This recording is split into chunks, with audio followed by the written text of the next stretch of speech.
100 divided by half plus 50.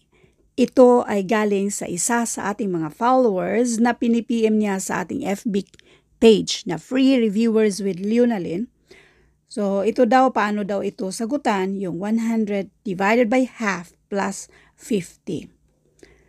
By the way, itong ganito na merong half ay minsan ang lumabas sa mismong civil service exam. I-example lang natin, 30% of half of 40. So, example lang ito ha. Bali, hindi na pareho yung mga numbers, pero ganitong-ganito yung mismong lumabas sa civil service exam. So, yung 30% of half of 40, doon tayo sa shortcut. Lahat ng mga of, multiplication yan siya. So, yung percent dyan, kapag meron tayong percent, meron naman tayong dalawang 0 dito sa 40 at dito sa 30, i-out na natin yan. Therefore, ito lang ang i-multiply mo. 3 times 4 and that is 12. Then, half of 12 equals 6. So, shortcut lang itong ginawa ko. Ulitin natin para makuha nyo kung paano ba itong half na ito. Dito tayo sa of, lahat ng of ay multiplication.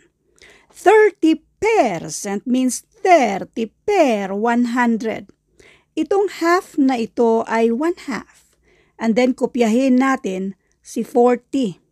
Sa multiplication of fractions, itong whole number na ito, lahat ng mga whole numbers, automatic doon yan sa mga numerators natin i-multiply. In other words, lahat ng mga whole numbers, mayroon niyang automatic na 1 na denominator. So, i-multiply natin lahat ng mga numerators, 30 times 1 times 40, and this is 1,200. 100 times 2 times 1, and this is 200. 1,200 divided by 200, and this is 6. So, ganun pa rin ang sagot dito. This is equal to 6. Now, what about kung 100 divided by half plus 50? Kapag 100 divided by half plus 50, ganun pa rin ang gagawin natin dito. Yung half means 1 half.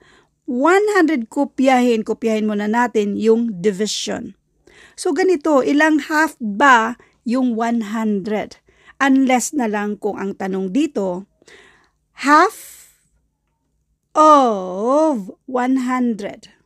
Half of 100, that is equal to 50. Kasi nga, yung half ay 1 half. I-multiply natin sa 100, that is equal to 50. Laging tandaan, yung half, okay, that is not equal to 50. Magiging equal lang siya sa 50 kung yung original number mo ay 100. So ngayon, dito, kapag i-divide, i-ignore muna natin si 100.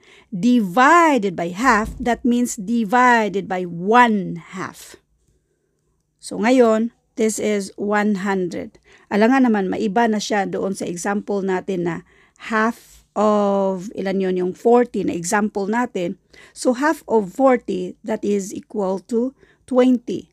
Pero ito namang half of 100, that is equal to 50. Pero kapag 100 divided by half, ganun pa rin ang gagawin natin.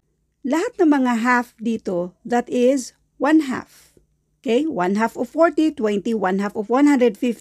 So, ganun din ang gagawin natin dito. Yung half na yan ay 1 half. So, ngayon, doon na tayo sa division of fraction. Kopyahin natin si 100. Ang division maging multiplication. Reciprocal nito ay 2 over 1. So, 100 times 2, and this is 200. Bago tayo mag-add dito sa 50, therefore, ang tamang sagot dito ay 250.